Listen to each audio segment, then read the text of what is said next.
Okay, so the last thing I really want to do with this is just to have a little countdown timer. So he's got maybe like 30 seconds or a minute to try and collect as many presents as possible.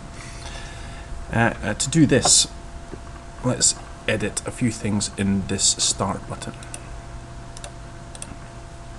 So what's going to happen here is that every time, well, first of all, let's just say he's going to have 30 seconds. Okay, so let's say that we're going to have a new variable called seconds, S for seconds, and then countdown.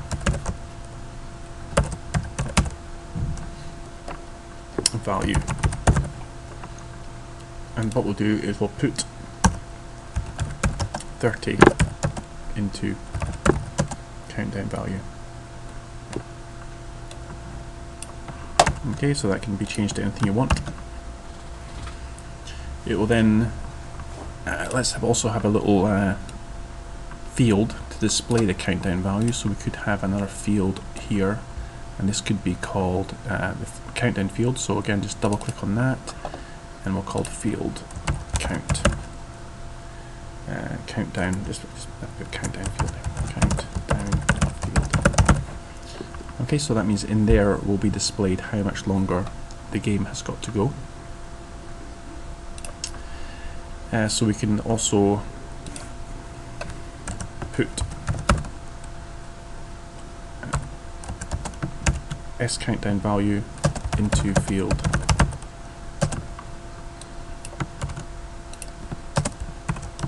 countdown value, countdown field. Okay, so that means it will just put 30 seconds into there.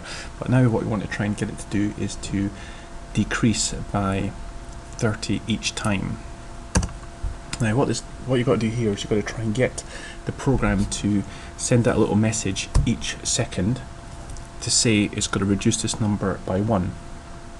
And the one way of doing that is this. You can send yourself a message, send update me, and you're going to send it to yourself in 1 second.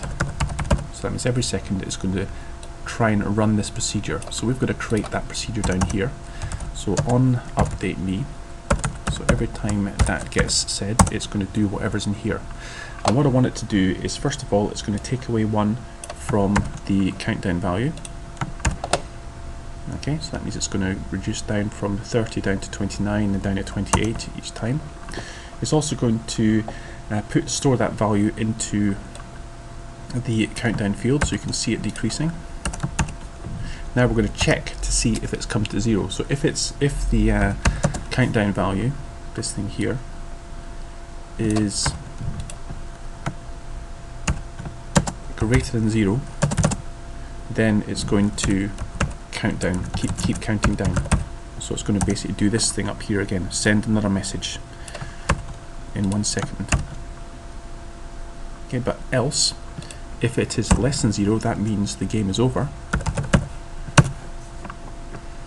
So what you wanted to do there is you want to say, or you could just put a little message, say put into countdown field game over. So then display a little message saying that that's it, the game's up, nothing else is going to happen. Okay, and also what would be good is to try and stop the other program, because otherwise Santa's still going to be able to run around and collect presents even though the game's over. So what you do is have a little boolean variable checking to see if the game is over. So let's go back up to the top here and just put in up here a new global variable called game over. No spaces. Okay, and we're going to set game over at the top here, put false into game over, and that basically means the game is not over. But down here, when the countdown value is less than 0, we are going to put true into game over. End if. Okay, so what that does now is, well, I can just run that and let's see if that all works. So when we start the game, oh, nothing happens, that's good. When we start the game, okay, so it's got 30 there, is it going to go down to 29? It's not. Oh, there, it's gone down 27. It's starting to decrease now. Okay, and it goes up. That's good. Oh my goodness, I'm not going to do this. I can't do this anymore. You've got to change that. You've got to change it to something else, that sound. But anyway, so it keeps going. So I'll do one more. Oh dear. Right. Oh, we're almost there. We're on there. What's going to happen? What's going to happen? What's going to happen when it gets to 4, 3, 2, 1? Game over. Right, so it stops, everything stops, but the problem is you can still move Santa around and you can still collect presents and still have that annoying laugh. Right, so let's get him to stop doing that now. So to do that, if we go into the object stack script, and right up at the top here we've got to bring in this variable game over.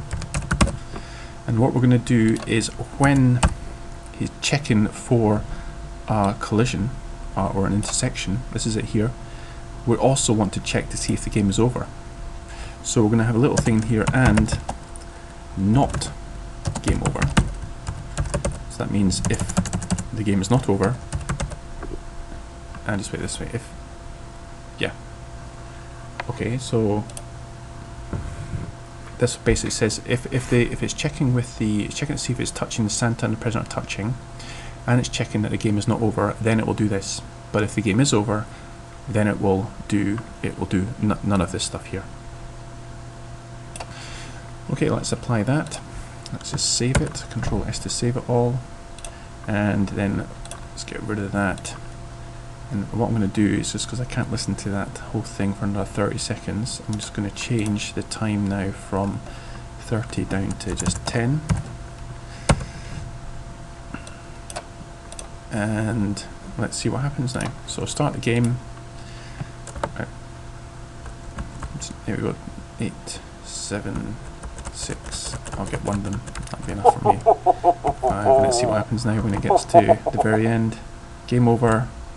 And now when he touches the present, he gets no more points. So he's got a grand total of 10. So there we go. That's just a little introduction to how to make a game, a very basic game in Livecode. I hope you enjoyed it, and Merry Christmas to you all.